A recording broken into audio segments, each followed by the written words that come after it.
Ladies and gentlemen, boys and girls, children of all ages, today YouTube.com proudly presents to you its self-proclaimed and soon-to-be New Jersey's #1 commentator! Happy Friday and happy first day of August. The only problem with that statement is I got 1 month of summer left, and that truly blows. But before I get into what I want to talk about here today, I wanted to talk about a little bit about the gameplay. I'm using an AK-47 with extended mag on WMD, along with my boys, as usual, Hollow and Anthony, aka Killer Dragon. Now, on to what I wanted to talk about. Now, last night, I was watching Destination X, which was TNA's free pay-per-view. Well, I guess you can't really call it a pay-per-view, but I guess since they've been doing that lately, I guess it doesn't matter. But, yeah, so I thought it would be appropriate, while the hype was still on, that I would make a Destination X review video. And personally, I can already say, better than anything anybody would ever see on WWE to begin with. Because we all know WWE can't put up great matches like that. Because there were a lot of great matches last night. For instance, there was a tag team match, which was the first match of the evening, which involved the newly reunited Hardy Boys, aka Jeff and Matt Hardy, and who were against the TNA World Tag Team Champions, the Wolves, Eddie Edwards and Davey Richards. Now, personally, I didn't really have a favorite going into it. I was kind of hoping the Hardy Boys would win, but obviously that didn't matter. They didn't win, but it was a great match, because personally, I like both teams. So it really didn't matter who won, but I did want the Hardys to hold the titles one more time. So that was a little bit of a bummer, but I didn't worry about it too much.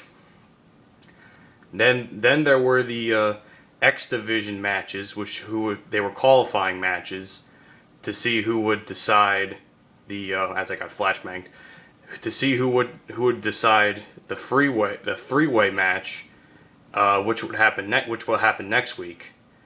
And there were 3 triple threat qualifying matches involving, the winners of those matches were Sonata, who is a pretty recent addition to the Impact roster, and he's a Japanese wrestler who recently, if you watch TNA, turned on his mentor, the Great Muta, who obviously is like a wrestling legend, Japanese and American wrestling.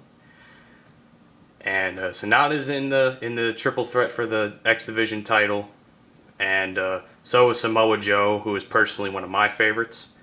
But it's also so funny and kind of shocking to see a big man like Samoa Joe moving as fluidly and as good as he does in the ring. I mean, there are some things big men in wrestling businesses that I thought couldn't do. Turns out I was wrong. They could do a lot of stuff.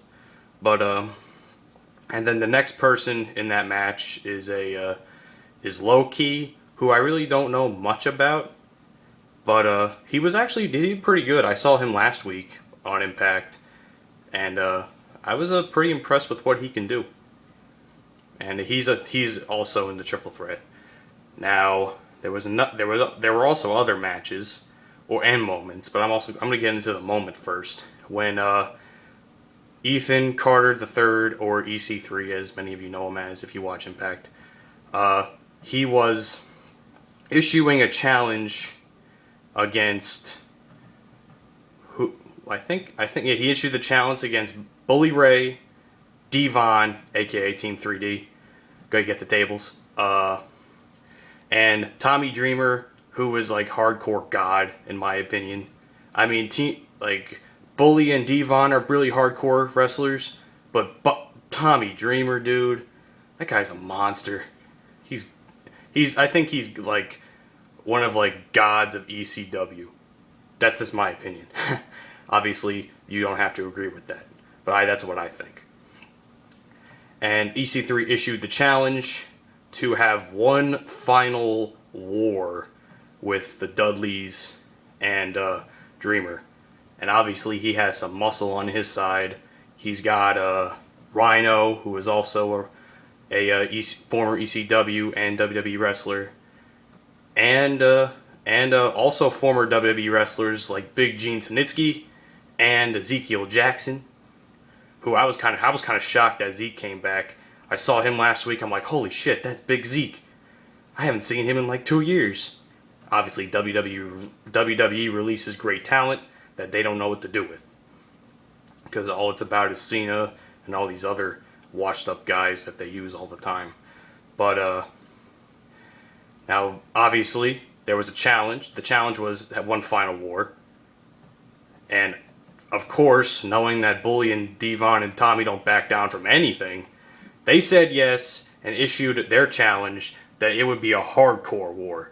And as soon as I heard the word hardcore, I'm like, EC dub, EC dub. Because I was like, oh god, this feels like ECW all over again. In my personal opinion, TNA is sort of like ECW.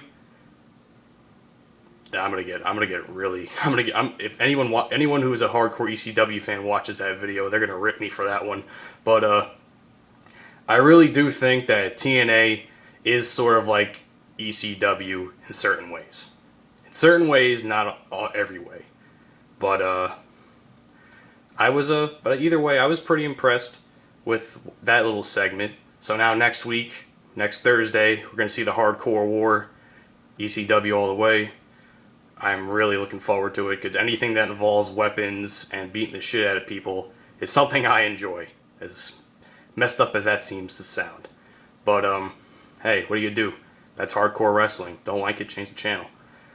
Finally, it was the match with Bobby Lashley and Austin Aries.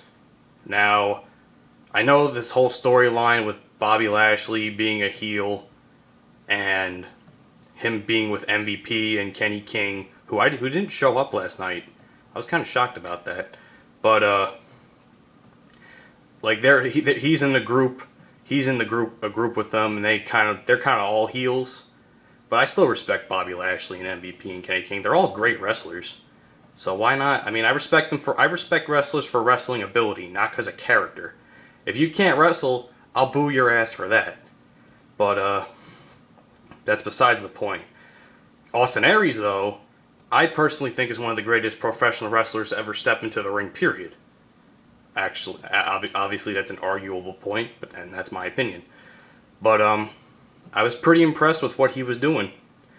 I mean, that match was probably one of, if not the greatest match of the evening, and it was for the world title, which was held and still retained by Lashley, which I was kind of shocked about, because I really thought that Lashley was going to lose last night. I was almost certain that option C was going to work for a third time or in a row, third straight year for that. But hey, what are you going to do? You can't have every match with your favorite guy win. That's just how wrestling business is. But all in all, I was satisfied with what happened in Destination X last night. The X Division matches, which is the High Flyers, they did great. There were some things I saw people do that I'm like, wow, that was shocking. The tag team match was good, and yeah, some of the segments were also pretty good.